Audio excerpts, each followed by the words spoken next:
The doctor turned the lights down and put a picture of my own eye up on the wall, big as a window. And he pointed at two things with the tip of his pen, and he said them like he was reading a grocery list. Cataracts, he said, and back here, macular degeneration. And then he said the sentence I have carried every single day since. Sylvia, he said, you have maybe a couple of good years of real sight left. After that, we do what we can. And I sat there with my hands in my lap, 71 years old, and I did not cry, and I did not argue. I just looked at the picture of my own eye and thought about the wall. Because here's the first thing you have to know about me, and it's the thing that broke something open in me right there in that dim little room. For 40 years, I sat at a desk in the county records office in Dayton, Ohio, and I faced one wall. One beige wall. Cinder block, painted the color of a bandage, with a clock on it that ran 4 minutes fast the whole time I worked there, and nobody ever fixed it. And in the parking lot afterward, standing next to my car with the diagnosis paper folded in my purse, it hit me so hard I had to hold the door handle. I had 2 good years of eyes left, and I'd spent 40 of them looking at a beige wall. I'm not going to fully understand what happened to me after that. So stay with me, because it doesn't end where you'd think. There's a thing I wanted with my whole heart that I still don't have all of. I'll get to that. Let me back up. My name is Sylvia. I'm a widow. My Gerald's been gone 11 years now. Heart, quick, at the kitchen table with the crossword. We had one daughter, Janet, and Janet has one girl, my granddaughter, Cora, who's 9. I worked the clerk's office my whole life, filing other people's marriages and deeds and deaths, and I lived quiet, and I saved a little, and I never once did anything anybody would call bold. What I did next was so unlike me, my own daughter thought I'd lost my mind. Now, before I tell you where I went, I have to tell you what Janet did, because it's the whole ache of this. When I told Janet the diagnosis, she went quiet on the phone, and then she got very busy. That's Janet. She loves me by getting busy. Within a week, she had brochures. Assisted living, they call it. A nice one out by the mall, with a garden nobody uses.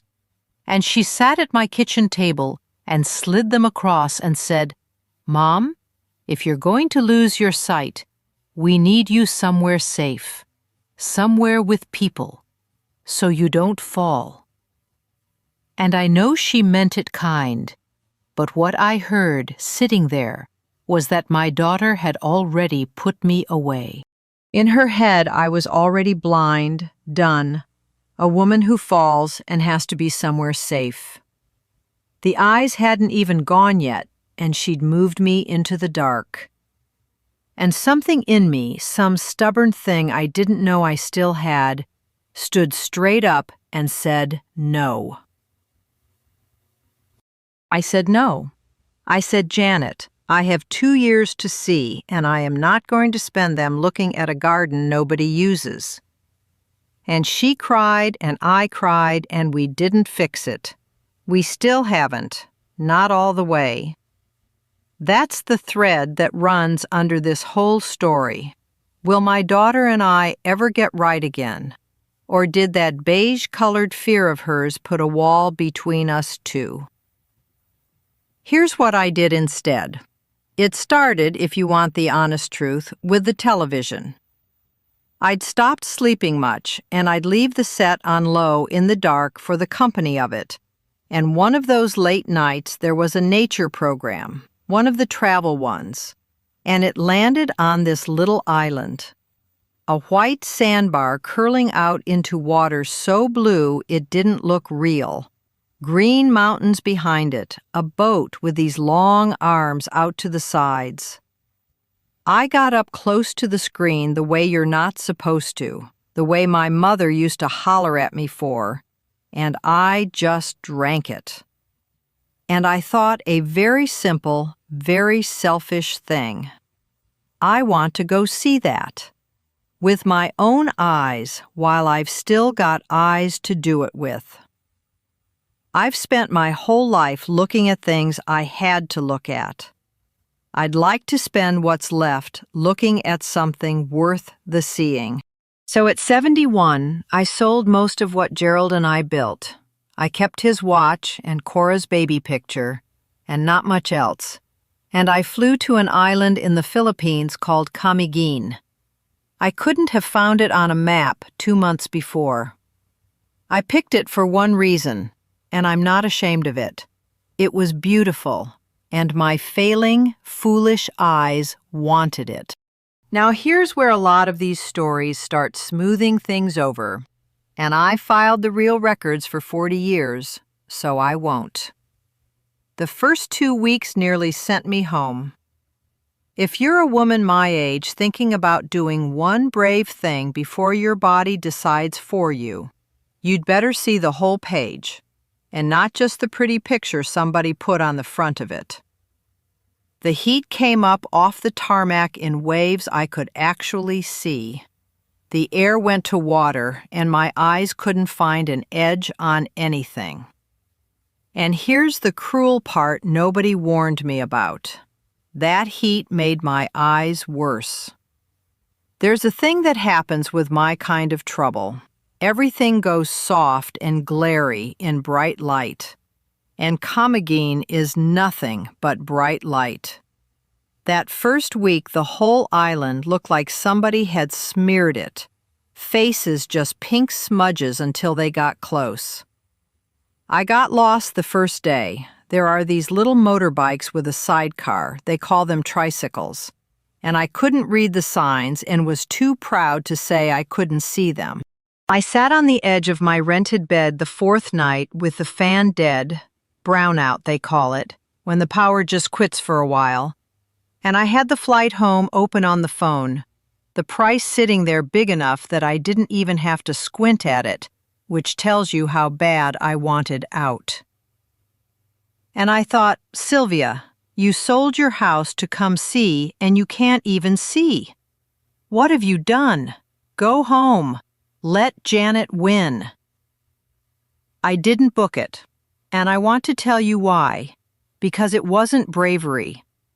It was a woman named Manang Loleng and a plastic chair. There's a little eating place near where I stay, a carinderia, they call it.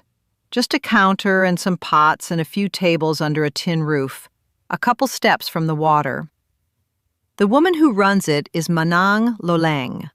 Manang is what you call an older woman here, a respect thing, and folks shorten it to Nang once they know you.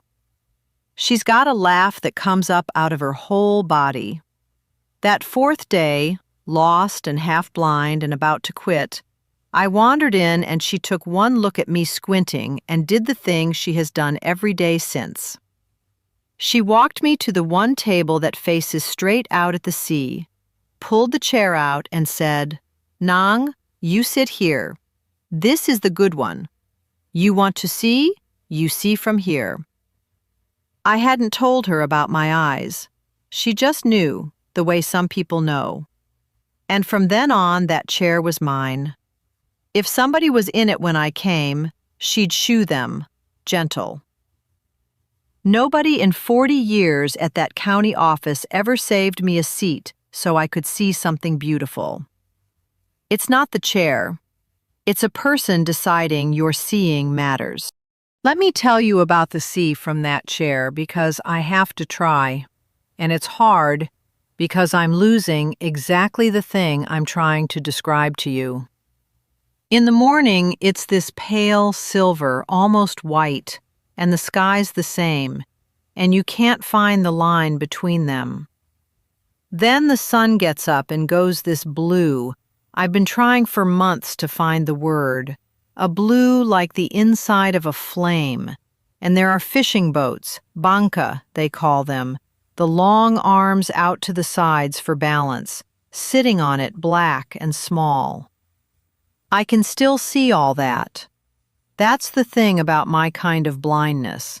It takes the middle first, the fine part, the faces. The big, beautiful blur I get to keep a while. Small mercy. I'll take it. Pito took me up to the falls one afternoon early on. Katibawasan, it's called.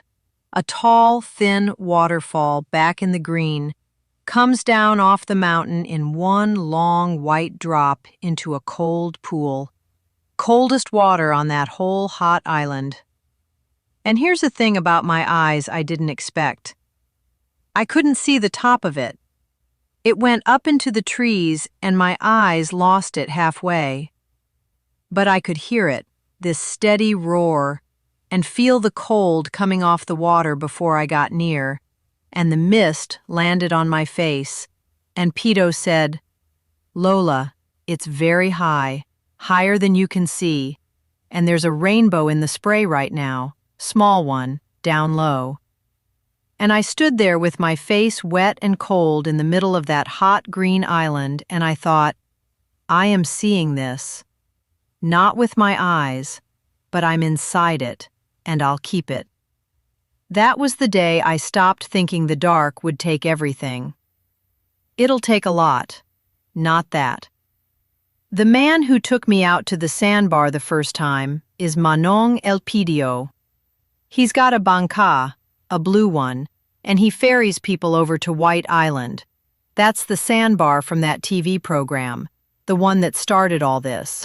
It's a curl of pure white sand out in the water off the coast. No trees, no shade.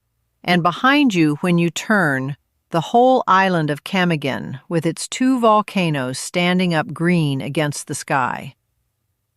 Elpidio's maybe 60, brown as a nut, hands like tree bark. He doesn't talk much. He calls me Lola. That's grandmother here. He started it the first day, and I didn't correct him. And it's here I have to tell you the most foolish thing I have ever done in my life. And I'll tell it on myself because it's fair, and it's funny now, though it was not funny at the time. We got to White Island early.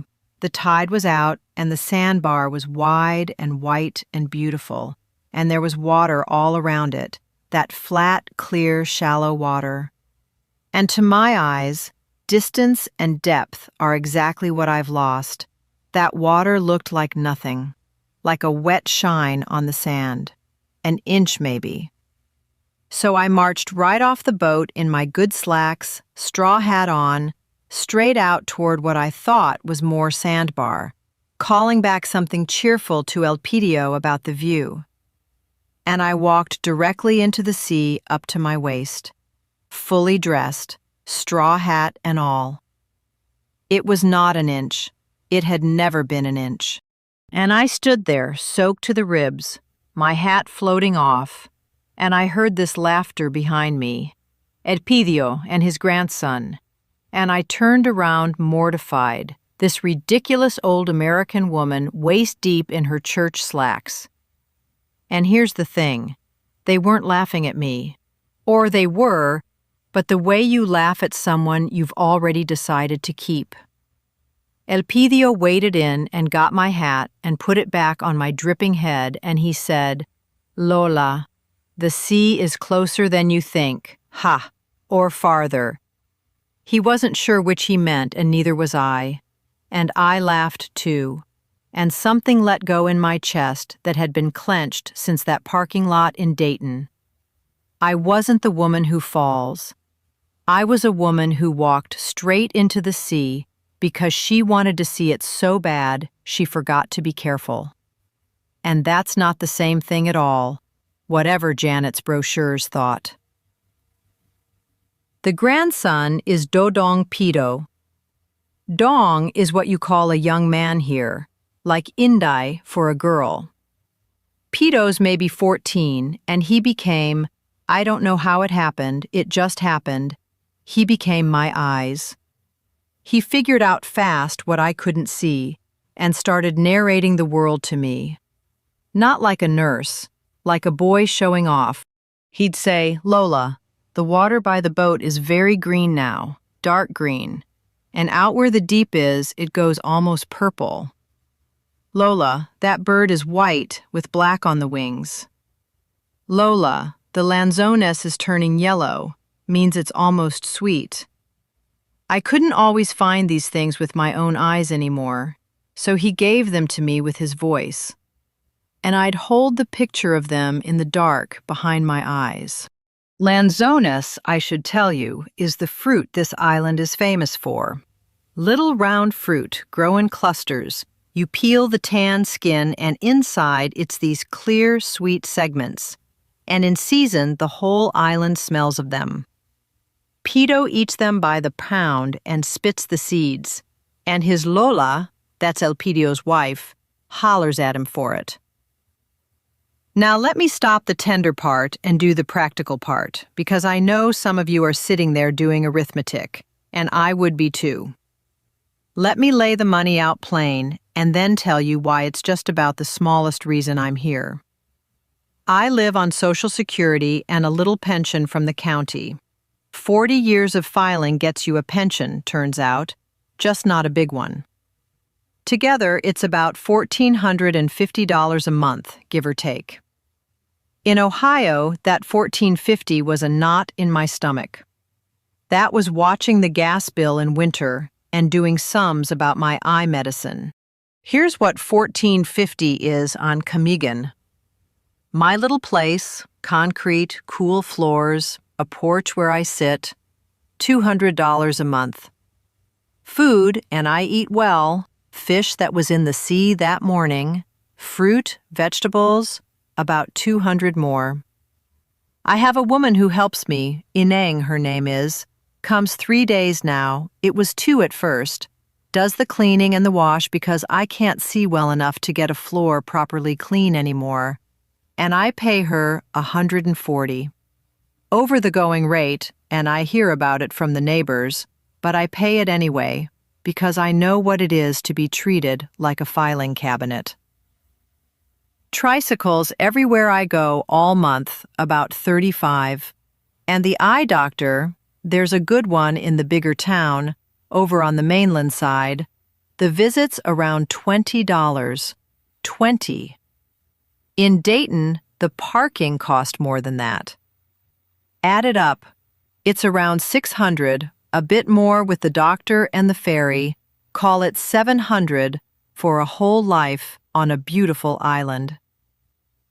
And for the first time since Gerald, the month ends with a little left over instead of owed.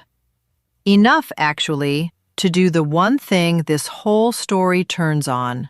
And I'll get to that. Hold on. But here's the line I'd underline if this were one of my files. Read this part twice. The price tag isn't what kept me here. You can go blind cheap anywhere. I could have done it in a warmer room back in Ohio and saved myself the airfare. Cheap just buys you the same beige wall with the heat turned up. That's not a life. That's just being lonely, somewhere the heating bill's smaller. I want to tell you about a man I met, because he's the reason I know the difference. There's another foreigner on the island, older fellow, been here years, from somewhere cold, I forget. He found me at the Carinderia one day and wanted to talk numbers. He knew the price of everything. Rent, beer, what you should pay a helper, how the locals overcharge, and how he never lets them. 9 years he'd been here, the whole island priced to the peso, and you know what? He was about the loneliest man I met out there. Nobody saved him a chair. Nobody called him anything. And I'll be fair to him, he wasn't all sour. Before he got up, he leaned over and told me, "Quiet. The name of the cheap eye drops that actually work." the ones the pharmacy keeps behind the counter. And he was right. I use them still. So there was a person in there. But he'd let the counting eat the rest of him, and I watched him go and thought, that right there is what I flew across the world to not become. You can have it all cheap and beautiful and still be sitting in a beige room. I know. I did it for 40 years. Because here's what actually happened to me, the thing I didn't buy and couldn't have. I got let in. I ran into that sour man one more time, and it stuck with me. It was at the pier, the ferry over to the mainland, and he was arguing with a boatman over a few pesos, 10 cents maybe, red in the face over it, and the boatman just looked at him tired. Didn't even seem to know the man's name to argue with. And when I got on the ferry, Elpidio's cousin who runs it said, "Lola Sylvia, you sit inside, out of the sun." And I'd only been there 4 months. A foolish, half-blind woman who walked into the sea. And I couldn't get down the pier without 3 people calling to me. 9 years against 4 months. I don't know. I think about that more than I should. There's a woman, Nang Oring, watches the sunset. Most evenings, she misses one now and then. She walks down to the same low wall by the water where the light goes down over the Bohol Sea, and one evening, she just sat by me. Didn't ask. Just sat, close, the way women our age can. And she found out about my eyes, that I was here to see while I could, and she took it on like a job. Every evening now, near 6, she comes and gets me. "Oring, Nang," she calls. "Come, it's starting." And we sit and watch the sun go down into the sea. And when it gets to the good part, the part where the whole sky goes to fire, she describes it to me. Because by the end of the day, my eyes are tired and it's mostly gone soft. She says, now it's orange at the bottom and pink up high. There's a purple cloud sitting right on the water. The sun is touching now. Now it's half. No, less than half. And then it's just a line. And then Oring says, gone. And it's gone. She counts me down the sunset every single night so I don't miss it. 9,000 miles from home, and a woman I'd never met decided I shouldn't have to watch the light go out alone. I took Elpidio's boat over to Mantigue once, another little island, all green, with clear water you can see the fish in, and I couldn't see the fish anymore. And Pido lay on the front of the boat with his face in the water and called everyone up to me. "There's a blue one, Lola, a blue one with yellow. There's a fat gray one hiding." He gave me a whole reef out of his own eyes. And there's a place called the Sunken Cemetery, where the ground went down into the sea a long time ago after one of the volcanoes. And there's a great white cross standing out in the water over the graves. And Manang Lo Lang told me the story of it while I looked. The cross I could still see, big and white against the blue, and it was the one thing that day I could see for myself, and I was so grateful for it I could have wept. And I did, a little. I do that more now. Now, I told you there was a thing I wanted with my whole heart, the thing the money leaves me just enough to reach for. Here it is. I want to see Janet's face again, and Cora's, in good light, before the dark. That's it. That's the whole ache. It's not the sea, in the end. I've got the sea. It's that this macular thing goes for the faces. That's what it wants. I could feel it starting. I'd look at Cora's baby picture and the little features would swim. And I got scared. More scared than of any of it. That I'd lose their faces while they were still 9,000 miles away. And the last clear picture I'd have of my own daughter would be her sliding a brochure across a kitchen table. I wanted a new one, a good one. I wanted to look at Janet in the sun and just memorize her, while I still had eyes to do it. And that's why I'd been calling. I ran off to see, and Janet thought I ran off from her. For months we barely talked, texts, a thumbs up. She sent me pictures of Cora the way you'd get a company newsletter, and I couldn't half see them, and I didn't tell her that, my daughter sending pictures of my grandbaby that I couldn't quite make out, and neither of us saying the true thing. Let me tell you where it turned, because it did turn, and I did not do it. Cora did. My granddaughter, 9 years old, got hold of Janet's phone and video called me herself one afternoon, my morning. And I heard that little voice say, "Grandma, is it true you live where the whales are?" And I said, "Close enough, baby. There's dolphins." And we talked, and I told her about White Island and pedo and the fish, and I made a fool of myself doing the fish voices, and she laughed, and then I heard Janet in the background.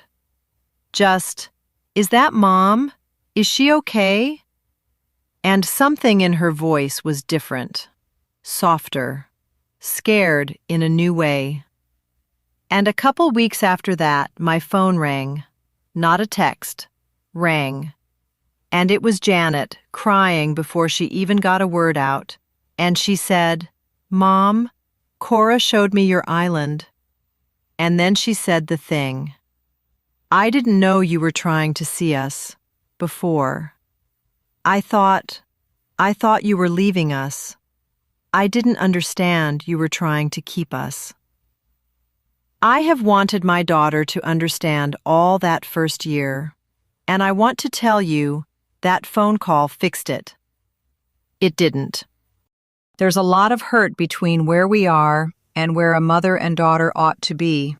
Her fear and my stubbornness both left marks, and you don't sand that off in one phone call with an ocean in the middle.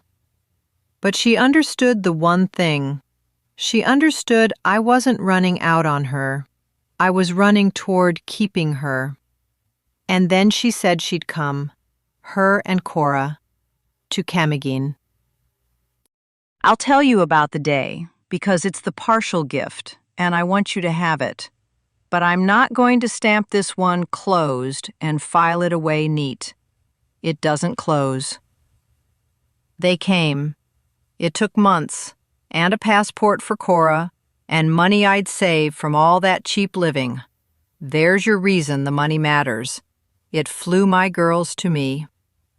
Elpidio met them at the pier with the blue boat because I asked him to, and Manang Laleng saved the whole front row of tables, and Oring came, and Pito, my whole strange island family, come to meet the daughter and granddaughter of their Lola Sylvia. And I spent a whole day. This is the thing I flew across the world for, and I'm not sure I even knew it till it came, just looking at Janet's face. On the sandbar, the morning light, before it goes glary, when I can still see the fine part. I looked at the line of her jaw, that's her father's, and the gray coming in at her temple that made my throat close, because when did my baby get gray? And her hands, which are my mother's hands, I never noticed that before. I looked at my daughter's face and I put it away somewhere the dark can't get to. Held it with my eyes as long as they'd let me, and Cora ran the sandbar, and Pito chased her and told her the water was very green. And here's the part that still aches. and I said I'd be truthful all the way down, so here it is. The blindness is still coming. That day didn't stop it. I go back to that doctor, and the picture on the wall is worse each time. And there's a morning coming, not far now, when I won't have the fine part anymore, and I'll have that day on the sandbar as a picture in the dark, and not much new after. Janet knows it now, too, and she cried about it on the pier when they left, held on to me and said, "Mom, come home. Let me take care of you." And I said, "No, baby, not yet. I've still got some seeing to do." That's not settled. She wants me safe and near. I want to be here in the light till it's gone. We haven't squared it. We might not. Some years she'll push again, harder, and by then maybe I won't have the eyes to read whatever she slides across the table. I try not to think about that one too long. So it's not a fairy tale. I've still got hard nights.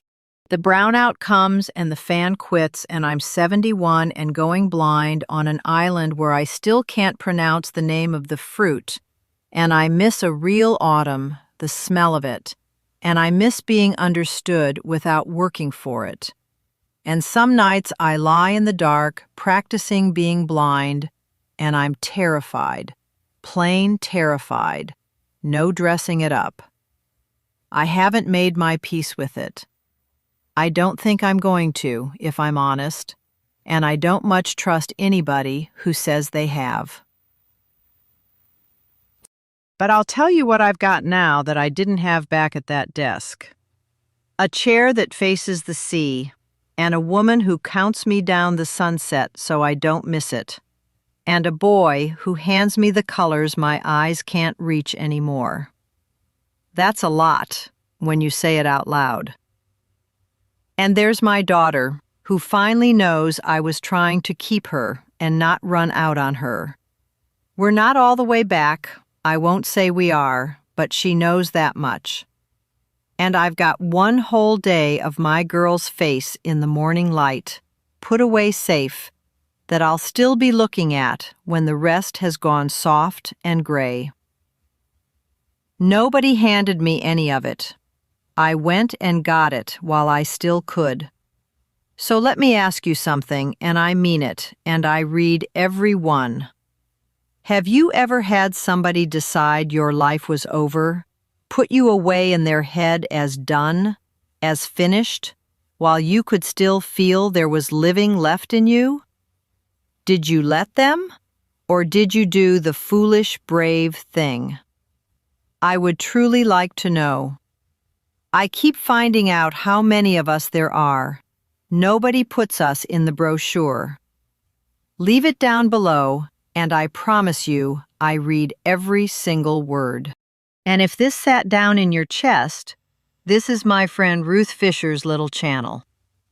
Ruth's the one who sits with women like me and helps us get these quiet, true things into words, because so many of us have carried them alone in the dark too long.